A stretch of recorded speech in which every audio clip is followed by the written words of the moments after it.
मायावती बिहार में 2025 के चुनावी रण से अपनी खोई हुई साख को वापस लेंगी या फिर मेन स्ट्रीम पॉलिटिक्स में वापसी करेंगी या फिर ये उनका सियासी दांव फीका पड़ जाएगा। आइए इस वीडियो में डीकोड करते हैं। आज हम बात करेंगे बहुजन समाज पार्टी की सुप्रीमो मायावती की, जो उत्तर प्रदेश में लगातार कमजोर पड़ रही हैं, लेकिन अब बिहार विधानसभा चुनाव 2025 में एक बड़ा दांव खेलने जा रही हैं।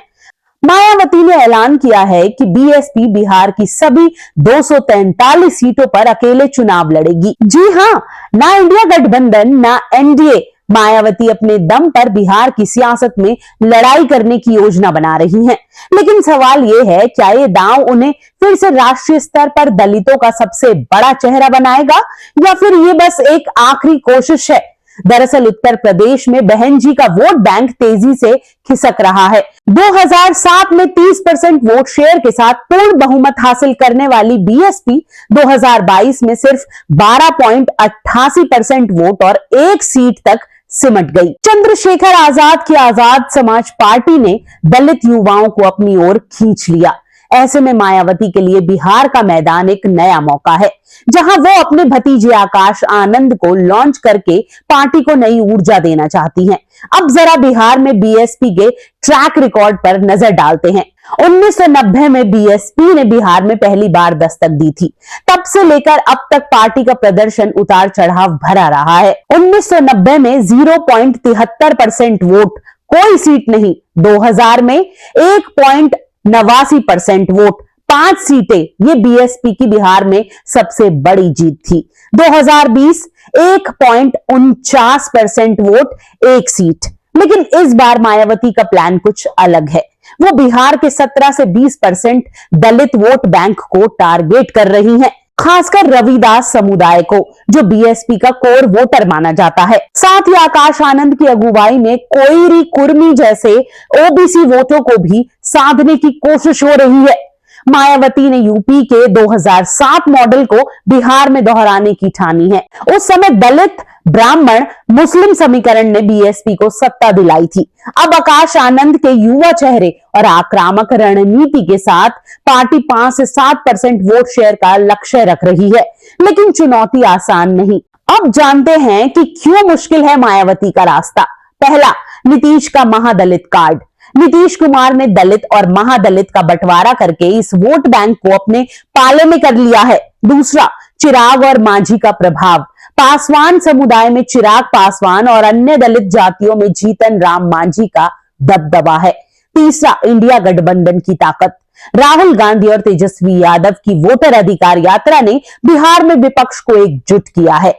मायावती का अकेले लड़ना इंडिया गठबंधन के पीडीए यानी पिछड़ा दलित अल्पसंख्यक वोट को बांट सकता है। तो मायावती का यह दांव कितना कामयाब होगा? देखिए, बिहार में बीएसपी के लिए सीटें जीतना भले ही मुश्किल हो, लेकिन अगर वो 3 से 5% वोट शेयर भी हासिल कर लेती है तो ये इंडिया गठबंधन और एनडीए के बीच जीत हार का अंतर तय कर सकता है।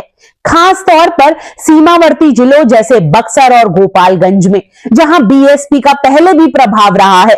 मायावती की नजर सिर्फ बिहार पर नहीं, बल्कि 2027 के यूपी विधानसभा चुनाव पर भी है। अगर आकाश आनंद बिहार में बीएसपी का वोट शेयर बढ़ाने में कामयाब होते हैं तो ये यूपी में पार्टी की साख को फिर से मजबूत कर सकता है। मायावती का ये दांव एक तीर से 2 निशाने लगाने जैसा है। बिहार में दलित वोट बैंक को पूर्ण जागृत करके और आकाश आनंद को राष्ट्रीय नेता के रूप में स्थापित करना। लेकिन सवाल यह है कि क्या मायावती का पुराना जादू अब भी चलेगा या फिर चंद्रशेखर आजाद जैसे नए चेहरों ने दलित युवाओं का भरोसा जीत लिया है? मायावती के सामने अब 2 रास्ते हैं। पहला, सोशल इंजीनियरिंग को रिवाइव करें। दलित, ओबीसी और मुस्लिम वोटों को एकजुट करके 2007 जैसा चमत्कार दोहराएं। दूसरा, युवा नेतृत्व को बढ़ावा दे। आकाश आनंद को सोशल मीडिया और ग्राउंड कैंपेन के जरिए दलित युवाओं से जोड़े। बीएसपी को अब गांव-गांव जाकर बूथ लेवल पर काम करना होगा। कैडर कैंप, जनसभाएं और डोर टू डोर कैंपेन के जरिए वोटरों से सीधा कनेक्शन बनाना जरूरी है। साथ ही मायावती को गठबंधन की सियासत पर भी विचार करना होगा, क्योंकि अकेले दम पर सत्ता का रास्ता मुश्किल दिखता है। और एक बात सबसे ज्यादा इंपॉर्टेंट है कि बहन जी को पॉलिटिकली ज्यादा एक्टिव रहने की जरूरत है। जब चुनाव आएगा तब एक्टिव होने से कुछ फायदा नहीं है। चुनाव बदल गए हैं, राजनीति बदल गई है, पैटर्न बदल गया है और तो और पूरी की पूरी जनरेशन ही बदल गई है। तो समय के साथ तालमेल बैठाकर अगर राजनीति नहीं की गई तो फिर इतिहास बनने में भी देर नहीं लगती है। मायावती हमेशा से बोल्ड लहजे के लिए जानी जाती हैं, लेकिन उनका खामोश होना बहुत से सवालों को जन्म देता है।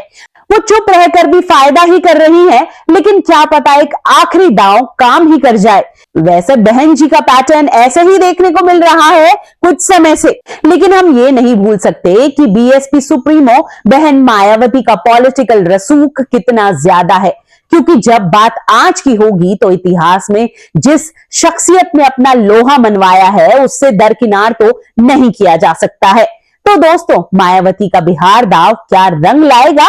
क्या आकाश आनंद बीएसपी को नई ऊंचाइयों पर ले जाएंगे या फिर ये सिर्फ एक सियासी प्रयोग बनकर रह जाएगा? अपनी राय कमेंट बॉक्स में जरूर बताएं। और हाँ, अगर आपको ये वीडियो पसंद आया तो लाइक, शेयर और सब्सक्राइब करना ना भूलें। बेल आइकन दबाएं ताकि पॉलिटिक्स की हर अपडेट आप तक सबसे पहले पहुंचे।